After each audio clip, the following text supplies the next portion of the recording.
ataupun yang ikut kajian kita melalui online. Para ikhwan dan akhwat yang dirahmati Allah Subhanahu wa taala, seiman dan sekeyakinan, sore ini kita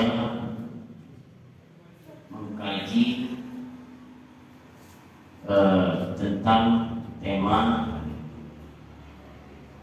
mengambil ibrah atau pelajaran dari kisah-kisah ahli maksiat dan bertaubat sehingga mereka menjadi waliullah. Artinya latar belakang mereka memang hitam, tapi setelah mereka bertaubat dan bagus keadaan mereka sehingga mereka sampai kepada derajat al-wilayah. Apa yang kita simpulkan dari materi ini? Yang pertama, kita yakin bahwa Allah Subhanahu wa taala sangatlah Rahim, Maha Pengasih, Maha Penyayang terhadap hamba-Nya.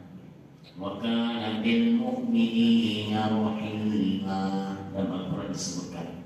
Dan Allah terhadap orang-orang mukmin rahimah, ya, adalah kasih sayang. Artinya apa? Artinya kita tidak boleh putus asa dari rahmat Allah Subhanahu wa taala. Dan juga kita tidak boleh merasa aman dari azab siksaan Allah Subhanahu wa taala. Terkadang ada di antara kita, saya sudah banyak melakukan maksiat. Semua maksiat sudah saya lakukan, sehingga dia merasa putus asa. Mungkin katanya saya tidak akan diampuni lagi. Ingat, Allah Subhanahu wa taala sebutkan dalam Al-Quran, "Innallaha la yaghfiru an yushraka bihi wa yaghfiru ma duna dzalika liman yasha." Ya. Di akhirat saja, di akhirat nanti, dosa yang tidak dimaafkan oleh Allah karena dia tidak bertobat di dunia ini, itu dosa kekufuran dan kesyirikan. Adapun dosa selain kufur dan syirik, ya, berkemungkinan mendapat ampunan bagi orang yang Allah kehendaki. Artinya apa? Selain dosa itu belum sampai kepada batas kekufuran dan kesyirikan, ya, maka ada orang-orang yang Allah maafkan. Itu di akhirat nanti. Nah, terus kalau dia masih hidup kita di dunia ini, selagi dia mau bertobat, baik itu dosa yang dilakukan, dosa kekufuran atau kesyirikan, ataupun dosa yang tidak sampai kepada kekufuran dan kesyirikan, asalkan dia mau bertobat, pasti Allah ampuni. Cuman beda tobatnya beda. Kalau dia melakukan dosa yang sampai kepada kekufuran atau kesyirikan, tobatnya dengan mengucapkan 2 kalimat syahadat. Tapi kalau dosa yang dia lakukan tidak sampai kepada batas kekufuran, taubatnya apa? Tidak mengucapkan 2 kalimat syahadat, tapi taubatnya menyesali, tidak mengulangi lagi, ya. Kemudian dia banyak mengucapkan istighfar. Kalau dosa yang dilakukan itu sampai kepada kekufuran, di samping yang 3 ini, yang paling utama adalah mengucapkan 2 kalimat syahadat. Nah, ini kalau dosanya sampai kekufuran. Yang di sini dalam kitab Riyadhus Shalihin, ya, kitab Riyadhus Shalihin, sini akan kita bacakan beberapa kisah. Ya. Bismillahirrahmanirrahim. Qala al-mu'allif rahimahullah. Wa an Abi Sa'd bin Malik bin Sinan al-Khudri radhiyallahu anhu, anna Nabiy sallallahu alaihi wasallam qala, kana fi man kana qablakum rajulun qatala 99 nafsan. Jadi dulu sebelum umat Nabi Muhammad, artinya ada umat di kalangan kaum Bani Israel, artinya sebelum kita. Makanya Nabi katakan di sini, fi man kana qablakum. Tapi Muslim, ya, dia seorang Muslim, tapi pelaku dosa dan luar biasa dosa yang dilakukannya. Apa di situ disebutkan? Qatala tis'atan wa tis'ina nafsan. Dia membunuh 99 jiwa. Nanti sampai 100. Jadi ini orang mukmin, artinya dia seorang Muslim, ya, tetapi pelaku maksiat. Dia telah membunuh 99. Kemudian pada suatu ketika dia ingin bertobat. Pergilah dia ke rahib. Rahib itu ahli ibadah tapi tak berilmu. Itu disebut rahib, ya, yang disebutkan dalam kisah ini. Datang dia ke rahib ini. Apakah saya masih bisa bertobat? Kata orang yang ini tadi. Kata rahib itu tidak bisa. Inilah bahayanya berfatwa tanpa ilmu. Tak bisa lagi karena kamu katanya sudah banyak dosanya, membunuh 99. Akhirnya rahib ini dia bunuh banyaknya 100. Banyaknya 100. Rahib atau orang yang dia tanya tadi, ya, tentang minta fatwa, bisakah dia bertobat dari kesalahan, karena dia betul-betul mau bertobat orang ini. Maka si rahib itu tidak bisa. Akhirnya apa? Dia bunuh rahib ini. Maka menjadilah 100. Kemudian dia pergi lagi dia ke alim. Ini seorang yang alim pada waktu itu, berilmu. Kemudian sampai di sana dia tanya,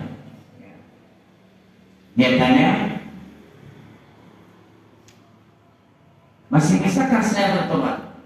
Fahal lahu min taubah? Faqala, maka si alim itu mengatakan, ya bisa, tidak ada penghalang antara kamu dengan taubat, asalnya kamu betul mau bertaubat, kata si alim ini. Kenapa? Karena di dunia ini Allah membuka pintu taubat seluas-luasnya. Ya. Allah membuka pintu taubat seluas-luasnya. Kecuali nanti kalau matahari sudah terbit di ufuk barat, baru di saat itu taubat kita tidak diterima lagi. Atau di saat war-war, ya, war-war itu sudah sakarat, sudah ajalnya sudah mendekat, sudah nampak dan malaikat waktu datang mau mencabut nyawanya. Di situ taubat tidak diterima lagi. Seperti yang terjadi kepada Fir'aun. Fir'aun itu kan dia mau taubat ketika sudah war-war, sudah nazar, sudah sakarat kalau bahasa kita.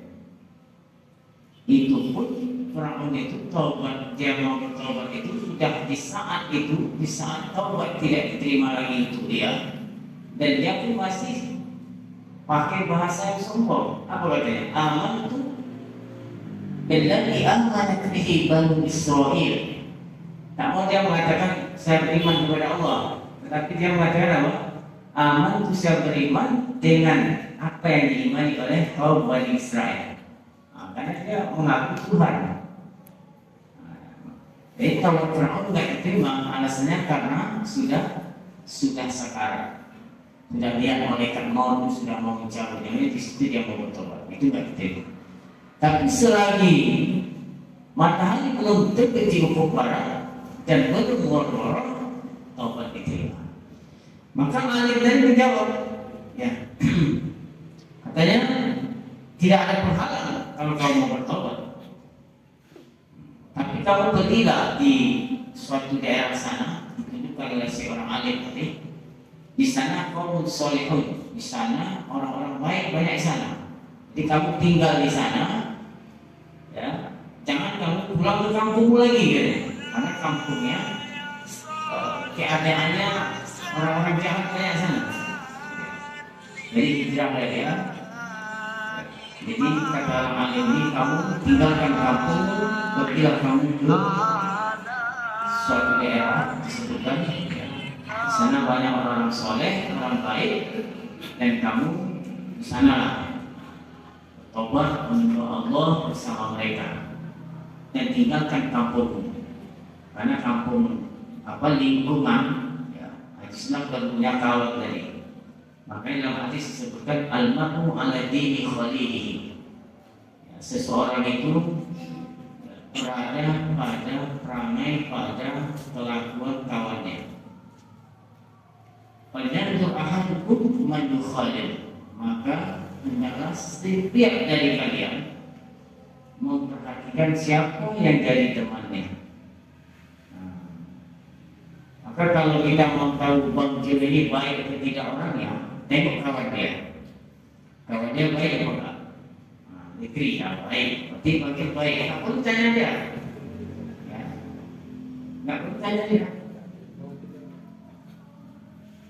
Tapi kalau misalnya ingin tahu negeri ini orang baik atau tidak, tengok siapa kawannya. Panggil kawannya. Gimana dulu kalian panggil ini? Baik atau enggak? Perlu dipertanyakan ini gitu. Makanya kata Nabi, falyanzur ahadukum man yukhalil. Jadi kalau kita mau tahu simpul dia baik atau tidak, ya, tengok aja teman dia. Maka orang ini tadi yang sudah membunuh 100 orang tadi, ya, minta fatwa kepada seorang alim pada waktu itu. Kata orang alim, iya, tidak ada masalah kalau kamu mau bertobat. Tapi saya sudah membunuh 100 orang. Ya, tak masalah, asal kau mau bertobat.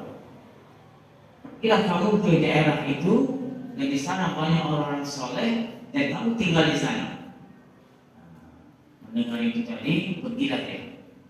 Ya, pergi dia. Nah, di sini disebutkan sampai di pertengahan jalan, orang ini meninggal. Orang ini meninggal. Padahal belum sampai ke daerah yang disuruh oleh seorang alim tadi dia di sana. Nah, di sini turunlah malaikat azab. Malaikat azab. Dan turun juga malaikat rahmah. Malaikat rahmah. Akhirnya malaikat azab dengan rahmah ini saling berdebat. Mereka azab ini nggak tahu, belum tahu waktu itu kalau orang ini mau bertobat. Makanya dia mau mengambil ini orang. Tetapi malaikat rahmah ya tidak mengetahui bahwa orang ini betul mau bertobat. Maka ketika terjadi perdebatan antara malaikat rahmah dan malaikat azab tadi, Allah utuslah seorang malaikat dalam menjelma bentuk seseorang, ya, berbentuk seseorang untuk menghakimi antara dua malaikat yang lagi berdebat tadi. Ya, singkat ceritanya diukurlah, ya, diukur. Jadi ada beberapa riwayat. Maka ternyata orang ini tadi lebih dekat terhadap tempat yang dituju tadi. Bedanya cuma setingkat. Bedanya cuma satu tingkat. Dekatnya daripada yang sudah dia tinggalkan tadi dalam perjalanan. Kan dia meninggalnya di pertengahan jalan. Maka di sini berebut antara malaikat azab dan malaikat rahmah untuk mengambil ini dari ini orang. Karena kan orang yang meninggal itu setelah dicabut rohnya, itu nanti diserah terimakan rohnya kepada, kalau dia orang soleh, orang baik, diserahkan rohnya kepada malaikat rahmah. Dibawa oleh dia ke langit sana, ke atas langit itu, didaftarkan nama dia di sana. Kalau dia orang jahat, itu diserahkan rohnya itu ke malaikat azab. Makanya di sini tadi itu Allah utuslah seorang malaikat untuk menghakimi antara malaikat rahmah dan malaikat adab tadi. Sekarang kita ukur mana yang lebih dekat jaraknya, ya, dari kampung yang dia tinggalkan dan tempat yang mau dia tuju. Ternyata setelah diukur lebih dekat ke daerah yang dia tuju.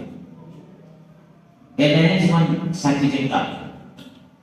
Akhirnya orang ini rohnya diambil, diserah terimakan kepada malaikat rahmah. Nah, apa kisah yang dapat kita ambil dari ini tadi? Sehingga kata Nabi dalam hadis itu, ya, dalam hadis itu disebutkan apa? Maka Allah mengampunkan orang ini. Kata mereka orang ini belum pernah buat baik. Belum pernah dia buat baik, cuma statusnya muslim. Tapi karena ingin bertaubat, ingin sudah tekad yang bulat yang untuk bertaubat, tapi belum sampai beberapa tempat yang dia tuju tadi, karena dengan dia ingin itu tadi, Allah maafkan dia. Artinya apa? Kita tidak boleh merasa putus asa dari rahmat Allah Subhanahu wa Ta'ala. Jadi kesimpulan dari cerita ini, orang tersebut dimaafkan oleh Allah Subhanahu wa Ta'ala. Di sini disebutkan faqasu fawajaduhu adna ila al-aqd alladhi arada faqabatathu malaikatu rahmah. Muttafaqun alaih. Hadis ini muttafaqun alaih, ya, artinya disebutkan dalam Sahih Muslim. Nih, nah, mungkin kalau kita dibandingkan dengan orang ini enggak sampai segitu ya. Mungkin kita ini pernah buat dosa. Nah, tempat kita ini pasti pernah. Karena kita bukan seorang nabi, bukan juga malaikat. Orang biasa pasti dulu pernah kita buat dosa. Nah, kalau orang yang kita buat dosanya sampai membunuh 100 orang, dia masih ampunan dari Allah Subhanahu wa Ta'ala karena tekad yang kuat untuk bertaubat tadi. Apalagi kita tidak sampai, ya, membunuh semuanya itu, dan bahkan tak pernah membunuh. Mungkin pernah membunuh kan? Jadi jangan sekali-kali kita mengatakan, saya tak ada harapan ini, Allah tak memaafkan saya. Ini salah. Dalam kitab akhlak itu termasuk maksiat badan, merasa aman dari azab Allah, juga merasa putus asa dari rahmat Allah Subhanahu wa Ta'ala. Ya, paham ya kisah utamanya ya? Oke.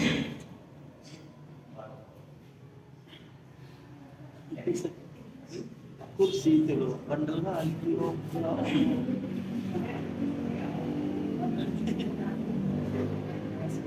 Ya, kita masuk ke kisah yang kedua.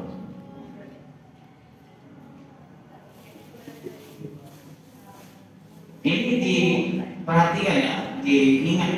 Nanti di akhir tahun nanti mungkin ada pertanyaan materi-materi yang mulai kita pelajari, nanti dikasih oleh kedua hadiah yang kedua mungkin bentuk uang tunai atau handphone atau apa lain, tidak dipikirkan sama orang tua.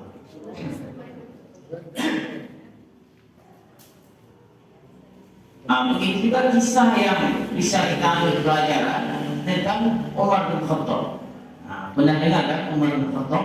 Siapa Umar bin Khattab? Sahabatnya?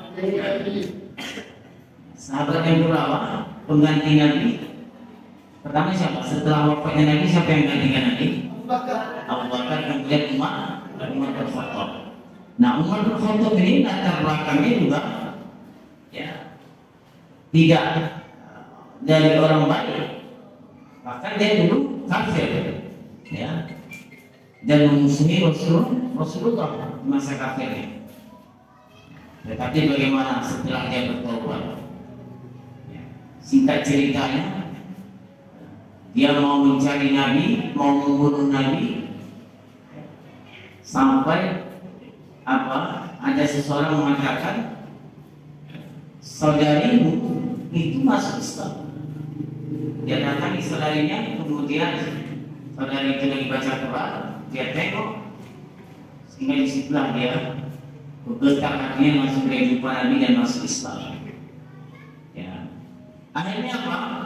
Setelah Umar bin Khattab masuk Islam, apa yang terjadi? Sampai beliau itu ya kepada derajat wilayah, sampai jadi wali, bayangkan.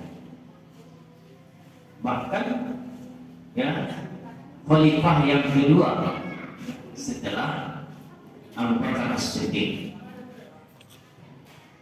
Apa di antaranya karomahnya Umar bin Khattab ini? Suatu ketika Umar bin Khattab ini di Madinah, pada hari Jumat dia pernah berkhutbah di masjid itu. Di waktu itu dia mengirim pasukan perangnya di suatu daerah yang dipimpin oleh As-Sariyah, nama panglima perangnya waktu itu. Apa yang terjadi pada Sayyidina Umar ketika dia berkhutbah di atas mimbar hari Jumat itu? Dia bisa lihat pasukan perangnya yang lagi berperang di medan perang, padahal jaraknya ribuan kilometer dari Madinah. Apa kata Sayyidina Umar ketika berada di mimbar khutbah Jumat itu? Ya Sariyatul Jabal.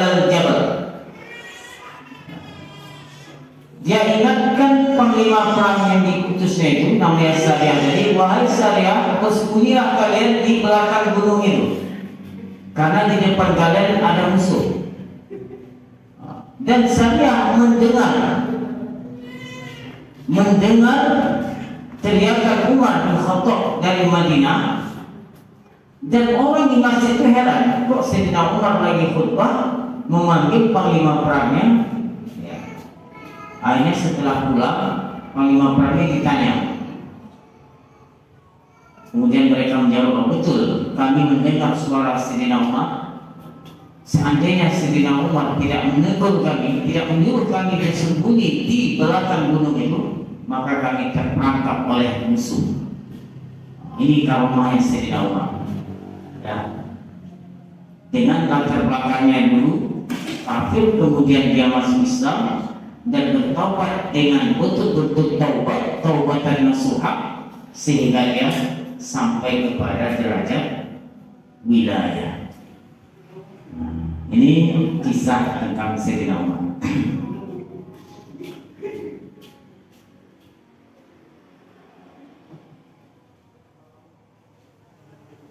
Jadi banyak kisah-kisah yang kalau kita baca ya di dalam kitab Riyadhus Shalihin ini, banyak pelajaran yang bisa kita ambil.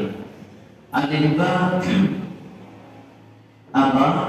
3 orang ini juga terjadi pada umat sebelum kita ya, di kalangan kaum Bani Israel, tapi yang beriman. Ya. Jadi dulu ada 3 orang diceritakan. Dan yang menceritakan ini Nabi kita. Itulah salah satu nafar liman kana qablakum hatta awahumul majid ila ghali fadakhalu. Jadi di umat terdahulu sebelum kita, kata Nabi, ada 3 orang yang mereka melakukan perjalanan musafir, kemudian mereka kemalaman dan menginaplah di sebuah gua, karena waktu itu turun hujan yang deras ya. Sehingga mereka mampirlah di sebuah gua ya, dan berteduh di sana. Kalau zaman dulu kan nggak ada penginapan di padang pasir, itu gua yang dicari. Belum ada penginapan hotel ya kan, beda dengan zaman kita sekarang. Jadi mana-mana mungkin ada hotel, ada penginapan dan seterusnya. Jadi 3 orang ini, singkat ceritanya, mereka nginap bermalam di gua itu karena hujannya sangat deras, sehingga ada batu yang jatuh, batu besar dari atas gunung itu, dan menutup pintu gua, sehingga orang yang 3 ini terjebak, tak bisa keluar. karena batunya besar, nggak kuat 3 itu untuk mendorong batu yang besar itu. Jadi apa yang mereka lakukan? Ya, akhirnya teringatlah mereka, mari kita berdoa kepada Allah dengan sebab apa? Amal baik kita. Salah satunya ada dulu ingin berbuat jahat, kemudian dia bertobat. Akhirnya dengan sebab dia menyebutkan itu, akhirnya pintu gua itu terbuka, batu yang menutup pintu gua tadi bergeser. Ya, disebutkan di sini. Apa? Salah satu dari yang 3 tadi disebutkan di sini.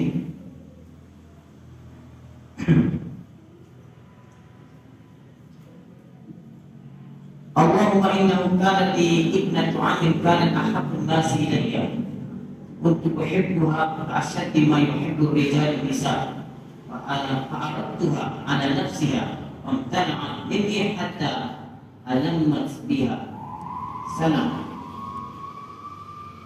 min as-sinin wa ja'atni fa'aqaituha 20 wa 100 dinar ala an tuqalliya baini wa baina nafsiha wa fa'alat hatta idza qadattu 'alayha falamma qa'adtu baina rijlaiha qalat ittaqillah wa la tafuddul khatam illa bihaqqih. Jadi yang salah-salah dari yang 3 tadi, saya dulu ada senang pada seorang perempuan, yang mana perempuan ini anak pamannya, ibnatu am, ya. Dia sangat senang sama perempuan ini, sehingga dia ingin ya melakukan perbuatan yang tercela, ya, berzina dengan perempuan ini. Kemudian perempuan ini melarang, tidak mau, sampai dia bisa memberikan 120 dinar. Kalau uang, mata uang dulu itu dinar namanya. Dinar itu uang yang terbuat dari emas, disebut dinar. Kalau dirham yang terbuat dari perak, silver.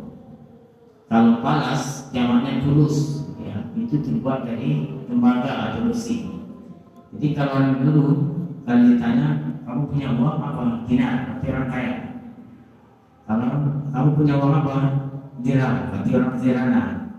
Tapi kalau ditanya, kau punya uang apa? Fulus, berarti orang miskin. Kalau kita sekarang, fulus itu udah orang kaya. Mungkin punya uang apa? Yang dapat sudah masa berapa? Iya, berarti udah orang kaya. Kalau dulu tidak. Kalau punya uang palas itu jamaknya fulus, itu orang miskin karena terbuat dari tembaga. Nah, ini perempuan ini kita diberikan 120 dinar. Ya, singkat ceritanya, sampai itu uang sudah terkumpul namanya dan dapat dikasihkan. Pas dia mau melakukan perbuatan itu tadi sama putrinya pamannya ini, apa kata perempuan tersebut? Ittaqillah, takutlah kamu kepada Allah, wala taqtul khatam illa bihaqqi. Artinya jangan kau taruh kepada sesuatu yang tidak halal. Mendengar kata-kata itu dia langsung tergetar hatinya dan dia langsung bertobat, tidak jadi melakukan itu. Sampai dia katakan, wa taraktu dhahaba alladhi a'taytuha. Emas yang 120 dinar dari dia tinggalkan, dia berikan kepada perempuan itu, kemudian dia tidak melakukan itu dan bertobat. Ya, maka dengan sebab itu dia berdoa di depan pintu gua tadi, maka batu yang menutup pintu gua itu bergeser. Ini yang disebut bertawasul dengan amal soleh. Dia bertaubat. Yang satu maju lagi ke depan pintu gua itu, dia dulu setiap hari memberi orang tuanya minuman susu setiap hari. biasa. Iya. Nah, kita lihat.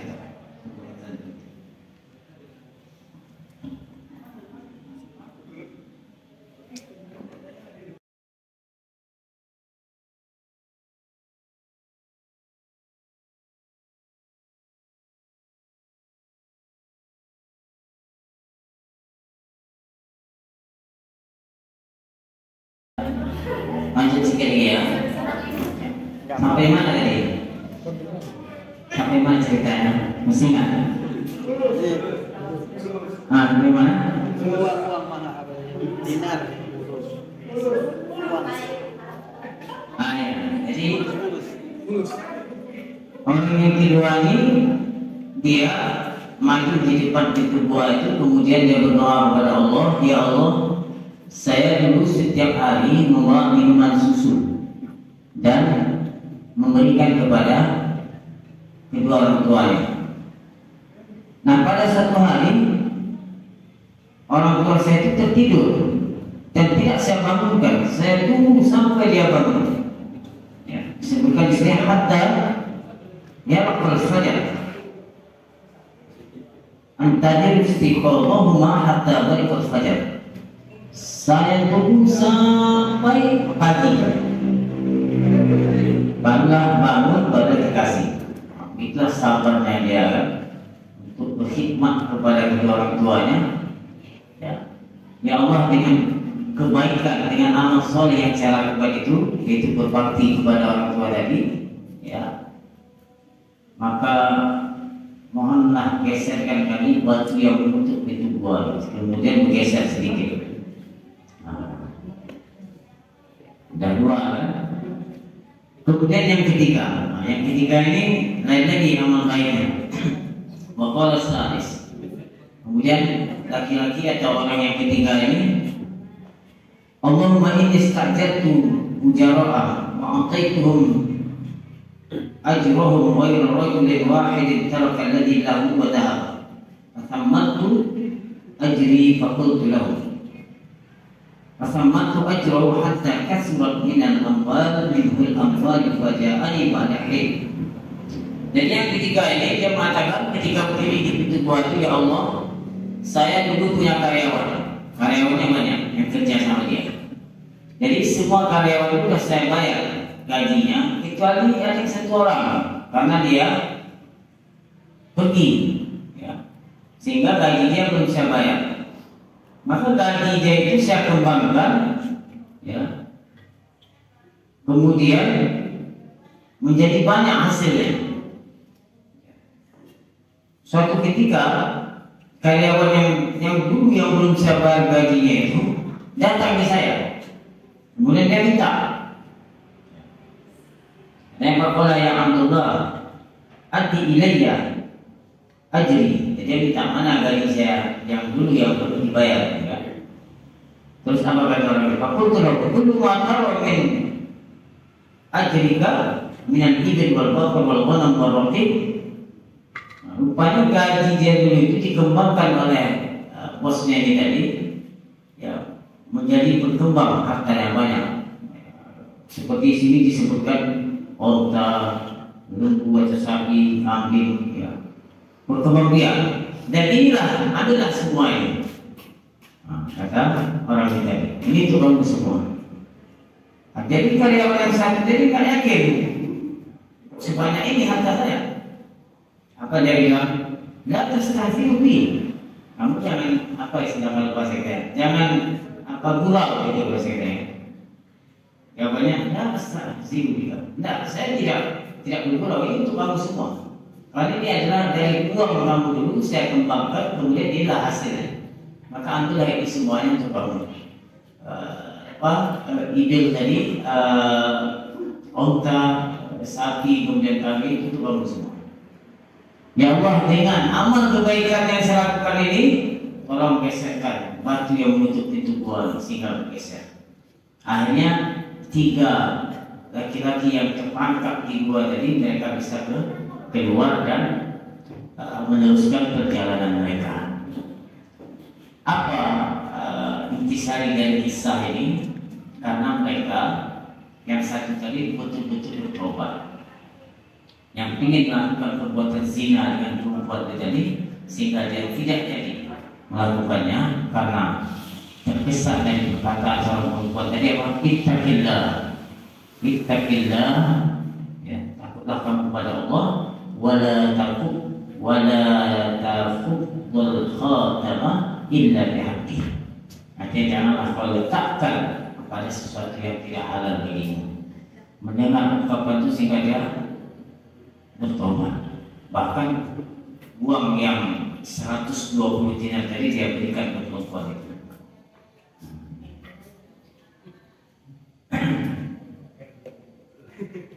Nah, ini antara kisah ya, orang-orang yang dulu. Banyak lagi sebenarnya. Ada satu lagi Malik bin Dinar. Malik bin Dinar ini latar belakangnya juga tidak bagus. Dia orangnya peminum. Ya, setiap malam itu minum tua.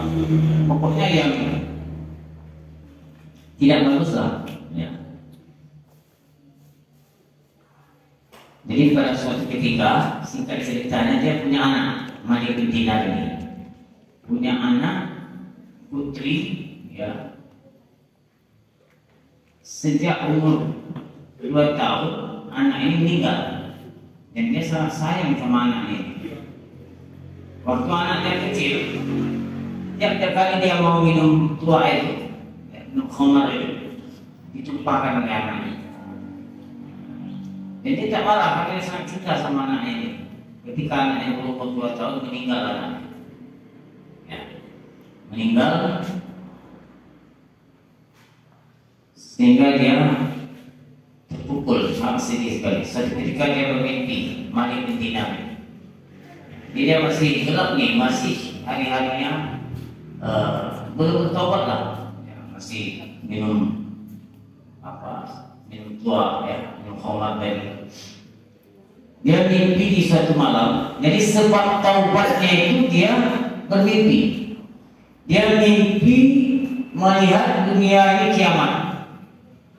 Orang-orang digiring di suatu tempat dan dalam mimpi itu dia melihat ada seekor ular yang sangat besar ingin memakan dia, mengejar dia. Dia dikejar oleh ular yang besar itu sampai dia ketakutan berlari sekencang-kencangnya, ya, lari sekuat-kuatnya, sangat takut. Ya. Di tengah perjalanan itu dia ketemulah dengan seorang yang tua. Pakaian bersih, pakaian sepasang putih, pakai serban, pokoknya orang bagus lah. Wajahnya bagus, kemudian baunya wangi. Malik bin Dinar ini minta tolong sama orang tua ini supaya dia selamat dari gigitan ular yang mengejar dia tadi. Kata orang tua itu, saya tidak kuat. Saya tidak kuat menolong kamu karena ini besar sekali ularnya. Coba kamu pergi ke sana, di sana ada gunung, coba kamu lari ke sana. Sehingga ini ular itu terus mengejar dia, lari dari sana. Gunung itu singkat ceritanya, ya. Ketika dia sampai gunung itu dia tengok di situ banyak anak-anak kecil. Ternyata di situ ada anak perempuannya yang meninggal ketika umur 2 tahun itu. Anak dia inilah yang memegang tangan dia, menolong dia. Ya, kemudian dia mendengar, ya, suara, itu suara malaikat. Ya. Kemudian hingga ular itu tidak jadi menggigit dia. Jadi ditanya, diceritakan oleh anak putri dia tadi yang dalam mimpi itu. Diceritakan ular itu adalah gambaran dosa yang ayah kerjakan. Nah, kan Malik bin Dinar kan tua, pokoknya perbuatan jahat. Jadi ular itu gambaran dari dosa yang ayah buat. Nah, terus orang tua yang tadi wajahnya bersedih, baunya wangi, pakaiannya rapi itu siapa? Itu gambaran amal soleh, amal baik yang pernah ayah buat. Tetapi karena lebih banyak dosanya, sehingga amal baik itu tadi nggak bisa menolong, menghambati ular yang besar tadi, karena dosanya lebih banyak. Itu gambarannya. Sehingga setelah dia terbangun dari tidurnya, dia pun bertobatlah Malik bin Dinar ini, ya. Sehingga dia menjadi sufi yang terkenal dan menjadi orang soleh. Nah, jadi macam-macam asbab orang itu hijrah, ya. Ada yang melalui mimpi, ada yang seperti yang kita ceritakan tadi, ya. Nah, artinya apa? Kesimpulan dari materi ini ada beberapa poin yang bisa kita garis bawahi, yang bisa kita ambil, ya. Pertama, jangan kita pernah merasa putus asa dari rahmat Allah, ya. Karena selagi kita masih hidup di dunia ini, Allah masih menerima taubat kita, asalkan betul-betul bertaubat dengan taubatan nasuha. Ya ayyuhalladzina amanu tubu ila Allahi taubatan nasuha. Betul-betul bertaubat. Nah, yang kedua, ya, kita tidak boleh juga merasa aman dari azab Allah.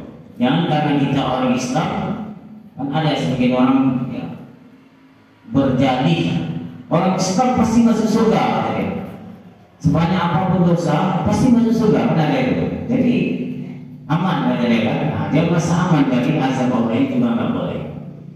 Jadi putus asa dari rahmat Allah tidak boleh, merasa aman dari azab Allah juga tidak boleh. Yang ketiga,